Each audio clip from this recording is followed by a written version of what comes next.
Welcome back to this midweek Wellhouse Exorcism episode. This is your ghost of a host with the most, Shanna. It's Puckwell PJ. No, you gotta use your voice. This week, Puckwell PJ returns. There it is. The show that no one voted for. Yes, they did. Tonight will be episode 2 in our midweek... Don't lie. No one likes the name. Mini episodes. Oh, yeah, that's right. Sorry, that's the name. And I am taking into consideration 3 different people, and I'm calling it Midweek Ms. Lauren Moore. I don't like that. This is a joke, right? I don't like that. I don't know. We're going to find it. How about Midweek Ms. and Lore? It sounds like you're saying Ms. and lore. Ms. and Lore. We'll find it. Ms. Lauren Moore. I don't know. Myths. Myths. Not Ms. Myths. Myths. Myths. There's a TH in there. I know. Midweek Myths, Lauren Moore. Thank How's you. that? Do you like it now? Is it growing on you? Not really. Okay. No. I like the other one. The Mini hexes? Legends, lore, and more. If we're gonna go with Legends, Lauren Moore, alliteration. if we're gonna go with the and more thing, then that's what I want. I think that's the best. Penny, feel free to disagree. No, Penny's the one who said we should go with that one. I know. I'm not going to do Midweek Monsters. What? I'm not going to do Midweek Monsters. Well, I know that. Yeah, that's fine. All right. So what are we discussing tonight? Well, I don't know. You didn't tell me. we're going down the Georgia way. Oh. And we're going to stop at the haunted location, the 1790 Hotel. Hey, I know that place. Yeah, you do. We have referenced this place many times in the past on this pod, but tonight I'll fill y'all in on the hotel, the lore, not myths or myths, and we'll tell you our ghost experiences there. And it'll leave you screaming. Unnecessary. My references this evening include, of course, the 1790 Inn's website. I think it's important to go to the source. Yep. Ghost City Tours, nightlyspirits.com, and SavannahFirstTimer.com. The writer's name is Erin Clarkson. I do like her story. All right. I will be using our tour guide as a resource. Do you remember his or her name? No. Okay, good. She was the best tour guide. She was amazing, yes. We'll also use our own stories. Yes. With a history of so many tragic deaths, Savannah is the perfect location to encounter ghosts and spirits of the souls who weren't ready to leave this mortal world. In fact, if you're looking for a place to encounter paranormal activity, Savannah is the perfect destination for you. Just ask us. For example, this city was the center of bitter fighting between the British and future Americans during the Revolutionary War. Not sour fighting. And many people lost their lives. Savannah was also the end goal of Sherman's notorious March to the Sea, and many Union and Confederate soldiers lost their lives in those epic battles. Added to this, in 1820, there was a huge yellow fever epidemic and their humongous fire. Humongous. That claimed the lives of many. These are just a few of the tragic stories that come from Savannah. Therefore, the whole town is a hotbed for ghosts, spirits, and apparitions. I truly believe it is one of the most haunted locations in America, if not the world. I agree. All right. 100%. Moving on. All right. Good week. Right. Good episode, Close everyone. it up. Yep. We're done. All right. When considering a trip to Savannah, look for something paranormal to really enjoy your stay.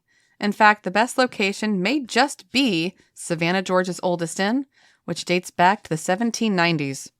Named for the year it was constructed, What? the 1790 Inn and Restaurant serves its guests a heaping helping of Southern hospitality in a historic downtown Savannah. It was originally 3 separate residences that burned down in 1820. This was the Great Fire that burned down more than 450 homes and businesses. It was a devastating event that left many homeless and surrounding states flooding donations in. However, it was rebuilt as one building in 1821. For 2 centuries, the inn and restaurant have offered fine dining and haunted lodgings. With a 14-room main inn, you get not only period-correct furniture, but also some creepy specters. Yeah, you do. It be True. You know what else is horrifying? What? The cost of the dinner there. I know. And a certain someone's behavior at dinner. Yours? Yeah. You're dropping things? I'm going to talk about that, actually. Oh, okay. All right. According to the 1790 website, following the American Revolution and independence from England, the first free election of a mayor, city council, and the formation of a Savannah city government occurred in 1790. Savannah was a small village with a few hundred frame buildings, sandy streets, horses and wagons, and a simple yet prosperous life. Celebrating that heritage, the 1790 Restaurant and Inn is one of Savannah's oldest restaurants and inns, offering fine dining and comfortable lodging. The ground level, with its slate floor and soft brick walls, are thought to date from the previous structure, possibly destroyed in Great Savannah Fire of 1820. So when you dropped your fork loudly onto the slate floor, loudly clattered it onto the floor, you were dropping it onto the original floor that stayed even after the Great Fire in 1820. Yep. Who would have known you would have spilled something on literal history? Well, you know. It's amazing. I left my mark. On the tablecloth, too. Wasn't it the lobster bisque? Uh-huh. Yep. Red sauce all over the place. That's right. All right. Original wood shingles are visible in the attic, and wooden pegs and wedges holding beams in place, and they can be found throughout the building. But the best part of 1790 is the long tradition for fine dining and tasty drinks. Fresh seafood, carefully prepared steaks, lamb and chicken, and southern vegetables combined with fine wines and carefully mixed cocktails to make a delightful dining experience. So delightful or not, in terms of food, is definitely haunted. Mm-hmm. There are not many times I'm like, it's haunted, the end, we did it. But in this case, yes, definitely haunted. Can we just talk about the horrifying prices for a moment, though? Yes, you can. Because we go and we look at the menu. We're like, this is awesome. Like $8 for a burger and fries. Fantastic. Lunch menu is nice and cheap. And then we show up an hour late. And the menu has changed. Dinner is very different. There are no more $8 burgers. No burgers. The cheapest thing was like $25. $26. $26. Yeah. How do you remember this? It was 2008. Because my brain. Because I felt so bad. We told Lauren Ray to come to it, and we're like, yeah, they have cheap burgers. Oh, kidding. Yeah. Let's get the $26 meal because it's I'm wearing like t-shirt and jeans. Yeah. And everyone else is all fancy, and there's someone playing the piano. And we were underdressed. Oh, my. But it was delicious. Yes. It was worth the price tag, even if we were on a budget. All right, so Aaron Clarkson stated, can you imagine my surprise the first time I strolled past 1790 Inn and Restaurant in Savannah and noticed a shadowy figure of a lady peering down at me from a window above the hotel's entrance? That's the mannequin. I was an impressionable youngster at the time and was taking part in one of the popular ghost tours in Savannah when I spotted her. Aha. I instantly froze in place. My family probably wondered what the heck was wrong with me. And at that exact moment, I knew it must be one of the most haunted hotels in Savannah. As it turns out, the shadowy figure was just a mannequin that had been placed in the window by cheeky hotel staff to draw attention to the inn's haunted reputation, but it sure left a lasting impression in my mind. Yep. And I remember the mannequin. That thing was creepy. Like It looks like the girl from The Ring. Yes, and it's still there. White dress, black hair. Yep, I did not like it. We saw it as part of the ghost tour. Of course, we also stayed at the hotel. Yeah. And people were taking pictures of it, which is like, oh. Yeah, we were like down the hall from it. Yep. But people who were taking pictures on the ghost tour actually saw things even from the street. Like they were taking pictures of orbs. Remember that? Yeah. So this place is definitely haunted. Now, before I go into the ghosts, what would you like to talk about with the tour? Well, so we had only stayed there for one night. Mm-hmm. And it was a night I'm sure you'll talk about. So I'm going to skip over that part for now. But then the next night, so like we stayed there for a night, and then we went to Tybee Island for the next 2 nights. Maybe we wanted the hotel, the creepy. Yeah, we wanted the experience and all that. No, we didn't even know it was haunted. We did. Okay. Oh, we so did. we didn't know. Okay, so we didn't know the big reveal though when we went on the ghost tour the next night. Yeah. And the tour guide, when we stopped, we were surprised that we stopped outside 1790 because everything's freaking haunted in Savannah. Yeah. So we didn't expect the tour to come by 1790, And then we were very surprised when she said, it's probably the most haunted building in the city. Mm-hmm. And we're like, oh, that explains some of the things that happened last night. We then. got some stories for you. Oh, yeah. It was a good tour, though. I liked her a lot. Yeah. She also talked about how she didn't know why she lived there and was confused as to why she still lived there because 98 degrees, 98% humidity. Why would anyone do that to themselves? And I walk this tour every night. We were there in May, and it was my first experience with dry heat, and that was the greatest thing ever. Yes. I love dry heat. And we were told, you got here right at the right time because after this, it's terrible. Yep, you betcha. We know. But in any case, so 1790 is in fact haunted. And so I have a whole list of all the ghosts, the major one that they talk about on the trip, the tour, I should say, along with the lesser ones. But in general, the major room that is haunted is supposed to be room 204. Okay. Mm-hmm. So for that room, that's supposedly where this one person fell to her death, which we'll get into. And that's why I chose to stay in room 102. Because it was exactly half of that number. Yep. And I figured it's inside. There's no windows, so we can't possibly jump out and hurt ourselves. And we won't be attacked or hurt or talked to by some random ghosts. Boy, was I wrong. So we'll tell our stories after this. But First off, the reason they have a mannequin in the window is in reference to their major ghost named Anne or Anna, depending on who you're talking about. Mm-hmm. Her diminutive name would have been Anna, but Anna was her real name. So according to the lore, because there are multiple stories about this chick, she was a beautiful Irish mail-order bride. She had gorgeous flowing black hair. One thing that everyone remembers about her in all their stories. Gorgeous long black Irish hair. Mm-hmm. However, her life was cut very short by a seeming suicide. There are several versions about the circumstances leading up to this unfortunate young woman's suicide, though.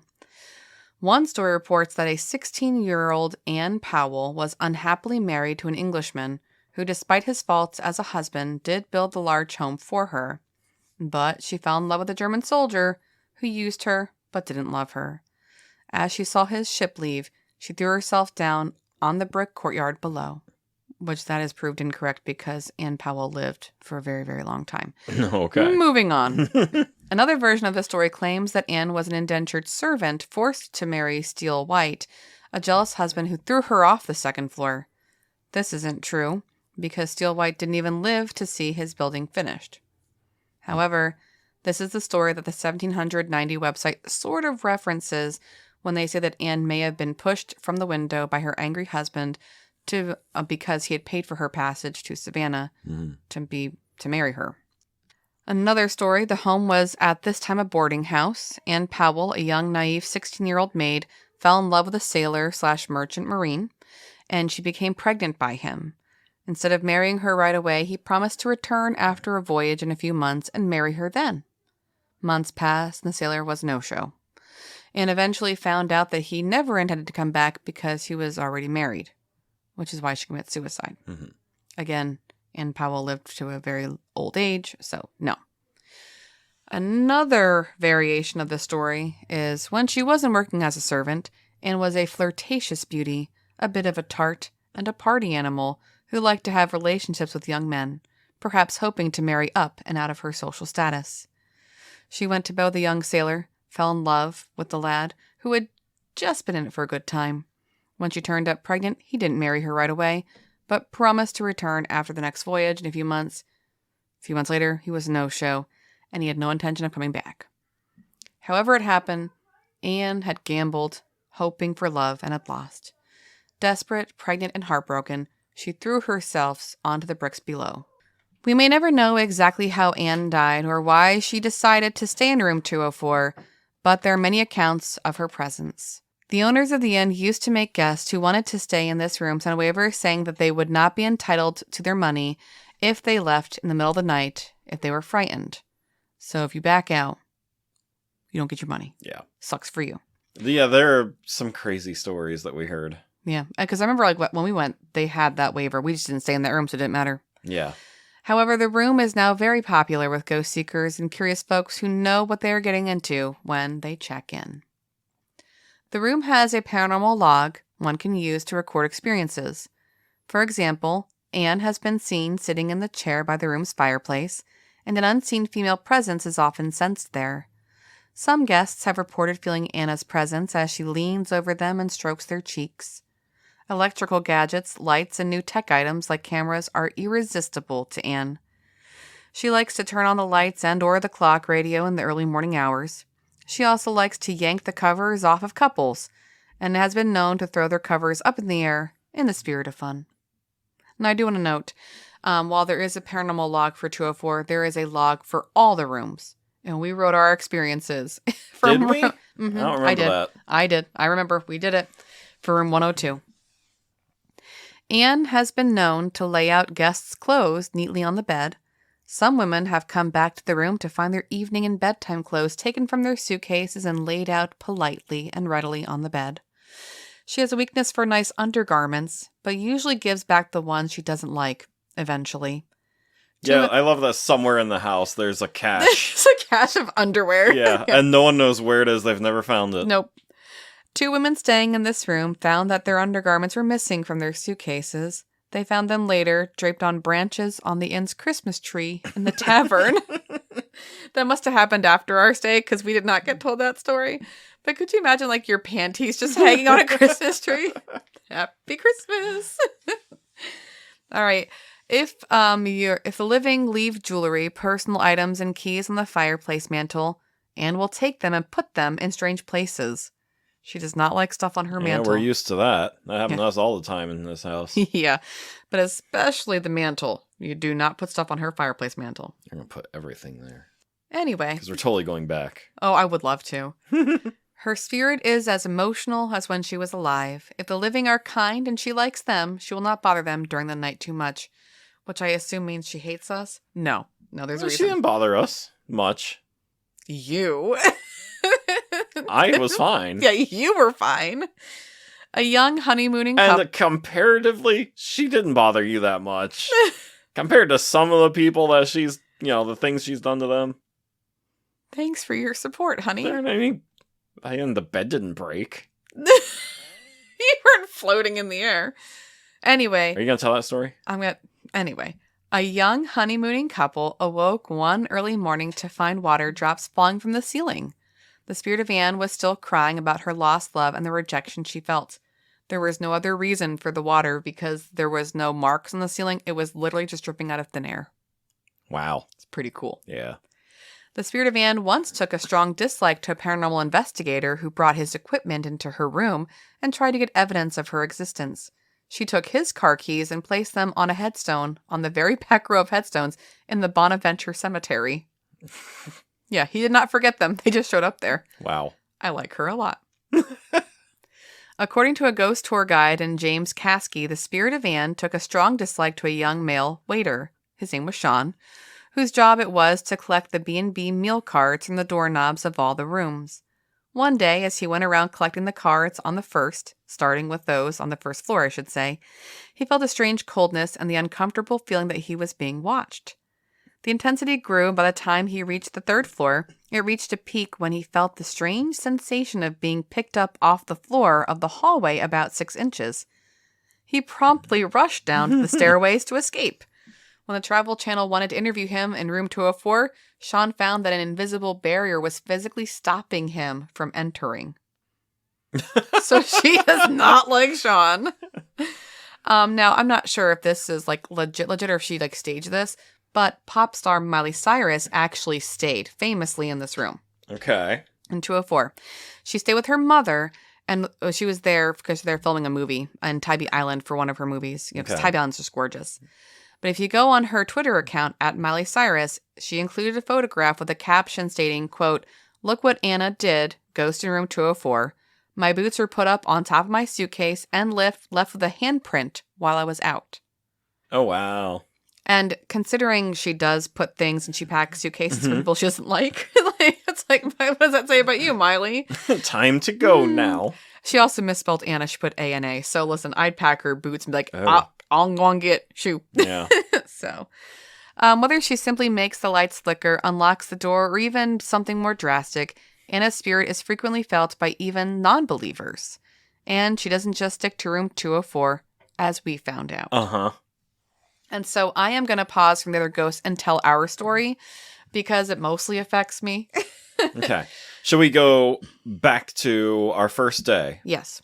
Where... So you can paint that picture for us. During our walk around town, not far, I can't find it on Google Maps now. Like, I've tried...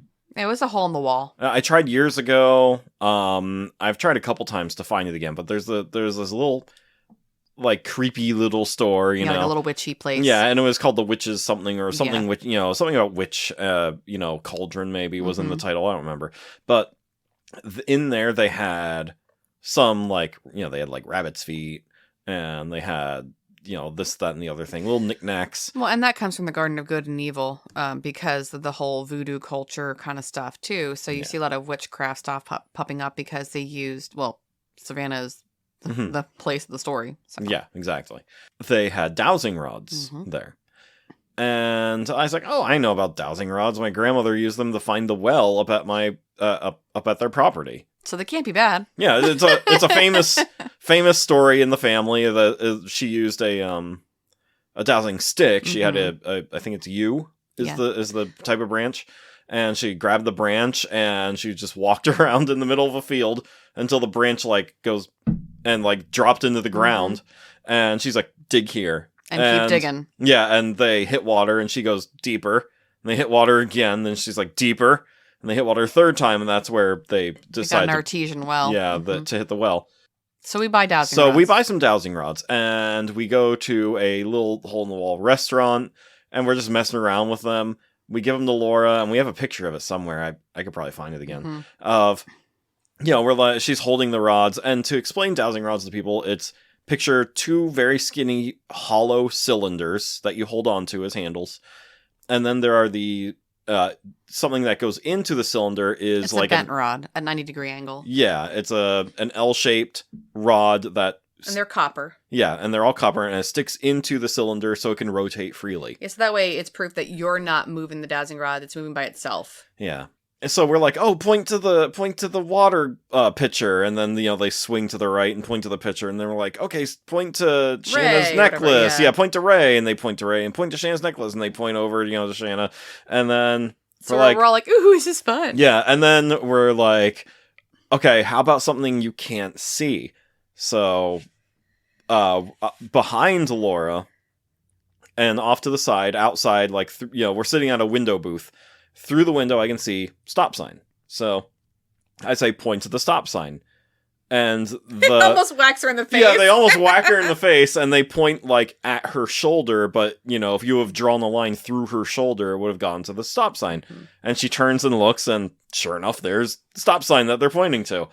And at that moment, the waitress shows up, and she's like, what's that? And we're like, point to the waitress, and they turn, and she's like, oh my god! So... we take him back to our hotel room. And we had gone shopping, okay? Yeah. So we have different bags, and I bought like cutesy little like fish things to put on your car keys. There's like a little key ring thing, but they're wiggly I forgot fish. about the fish. Well, that's part of the story. So Laura's using the dowsing rods, and she says, point to the chair, and it does. Point to the lamp, it does. Point to the bathroom. And then she says... point to anyone in this room we can't see, right? Something like that. And then they point to the chair. There's a chair in the corner, and they point to it. I did not like that. No. And so we asked it a different question, and like, you know, points to the bed or whatever. And we say, no, really, point to if there's a ghost in the room, point to the ghost, and it goes back to the chair. And we're like, no! And you can also ask them yes or no questions, and yes is if they will cross each other and make an X if it's yes, or they'll stay pointing forward if it's no. And then I think someone asked it, you know, is there someone else in this room? And they crossed. And we're like, it's time to go now. Yeah. we're gonna take a walk. But during that whole time, I'm looking for this stinking fish keychain because I bought one for Laura, one for me. And a blue one and a green one. Yeah, right? I couldn't find them. And I was like, I know that I bought them. They're really, like, they were not that expensive, but like they were important for me. Yeah. They were missing. And so I said, Laura, and she had seen me. You guys had all seen me go through. We had these paper bags. I had gone through and I'd emptied it 3 times. They were not in the freaking bag. Like, literally, I took it upside and I shook it. Like, it was not in there. And so I said, Laura, I can't find the fish car or keychains. And so she asked the dowsing rods, can you point to the fish keychains? And it points to the bag. And I said, I've gone through it 3 times. They're not in here. We opened the bag and they're just there. Yeah. So proof that Anna must have grabbed them because she takes off with things and brings them back. Because literally everyone saw me take everything out of the bag because there wasn't a lot of, It would be easy to see these fish things. Yeah. So that happens. And we had to get out of there for a little bit because and we took pictures then of the chair. Later when we got them enveloped, there were orbs there. Remember that? Yeah. So we had orbs on that chair. And that was all she did for the dowsing rods because we were just done then. We're like, yeah, we're good. Yeah. Right? Yeah. We come back ready to go to bed and I hear a noise like a... Yeah, like a... Yeah. And I said to PJ, I'm like, what the heck is that? And it stops. And he goes, what? I'm like, it's like a mouse is like chewing on something. Do you not hear it? No. And then I hear it again. And I said, no, really, what is that stupid sound? And he's just like, I don't hear anything. I'm like, oh my gosh, it needs to stop. I want to go to sleep. It's so obnoxious. It was just enough noise that I could not fall asleep. And so then we're laying in bed and I feel the blankets moving at the bottom where my feet are. And I said, PJ, are you moving your foot? Like, it's not funny. Knock it off.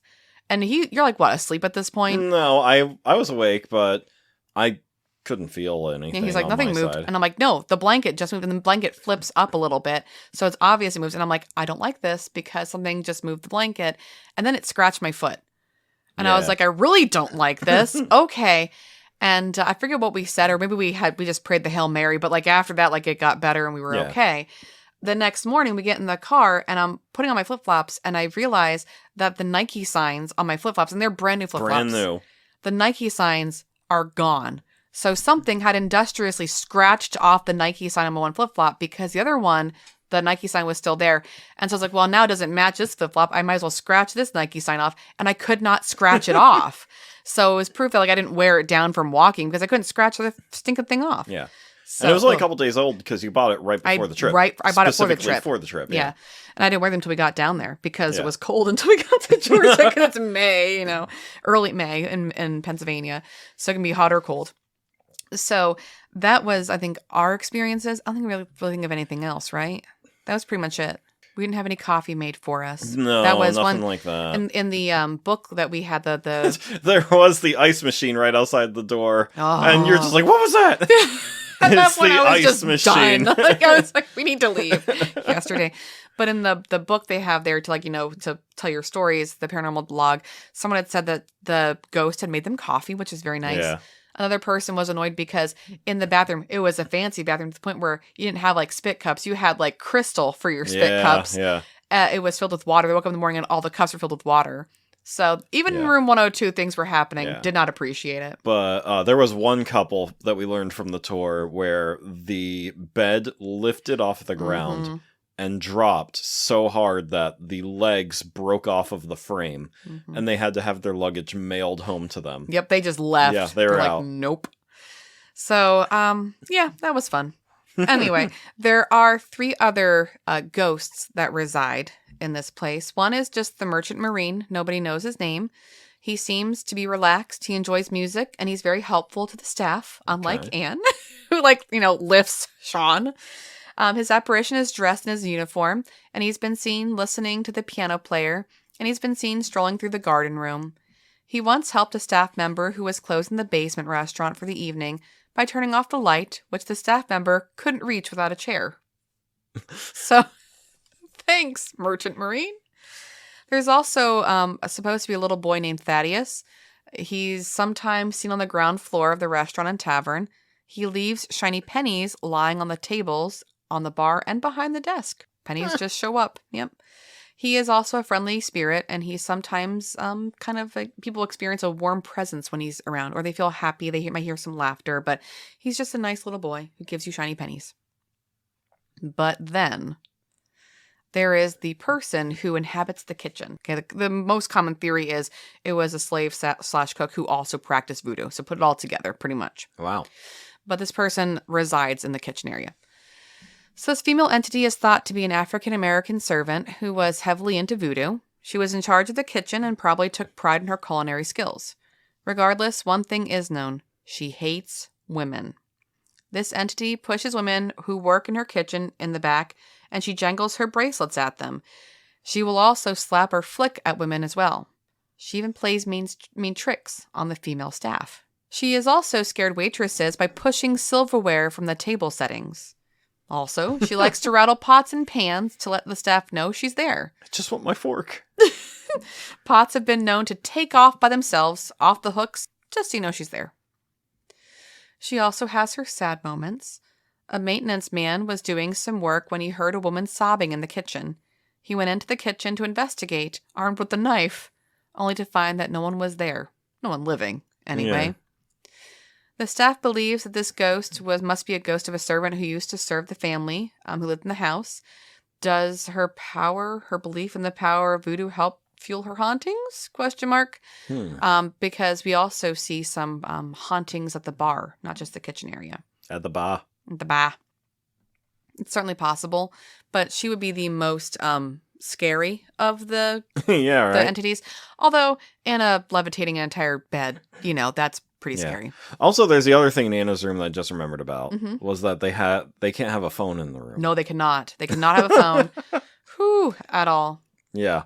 If there's a phone in the room, it will ring, and when they pick it up, there's either crying or just breathing on the other side. Even if the phone's not plugged in, it'll still ring. Yep. So they can not have a phone in the room. They even tried having one out in the hallway, and it would still ring, and they'd hear sobbing. Yeah. So you just don't get a phone in that room. No. So I'm not sure if that's changed since when we were there, but I'm sure it hasn't. No, we cannot have a phone in there. Yeah. You want to sleep? You get a radio. She's going to turn it on anyway. But don't let her cry. But anyway, I did find some side comments that weren't just about room 204. So this is from a person named Eric. He stayed in room 302.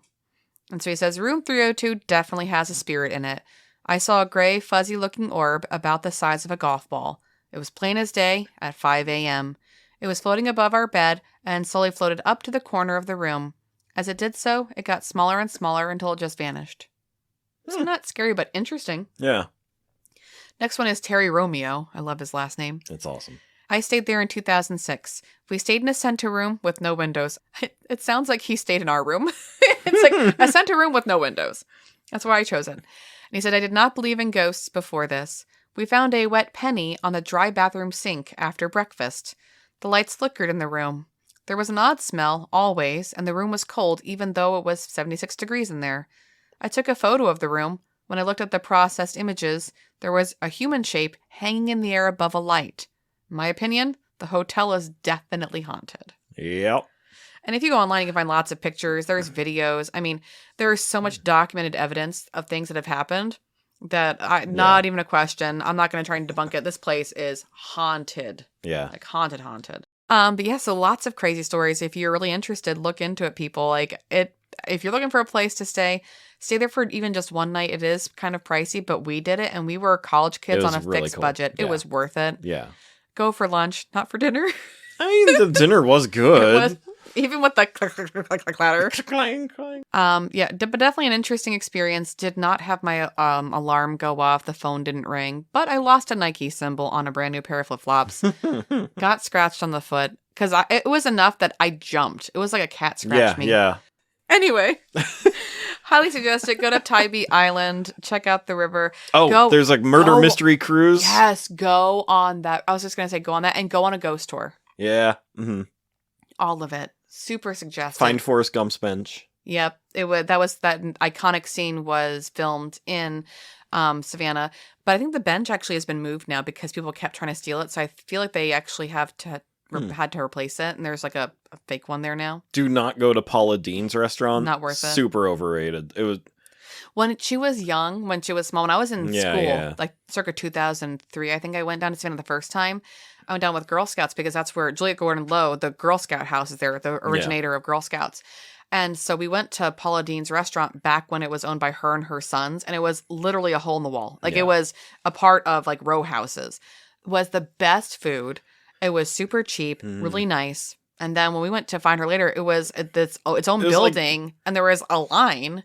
Yeah, it was like an hour wait. So we just kind of walked around for an hour. And then when we finally got our food, it was fine. It was like a $10 sourdough sandwich, you know, like it was it was like going to Denny's. It was something you can get at any deli. Yeah, it was There was fine. nothing special about it. Sorry, Paula Deen. Yeah. I liked you better when before you were big. A sandwich is a sandwich. Like, it wasn't anything special. We could talk about that all night, though. Yep. It's supposed to be half an hour, PJ. All right, well, in any case, any questions, want to hear more of our stories, please message us, text us, email us. You know it. But as always, think spooky thoughts.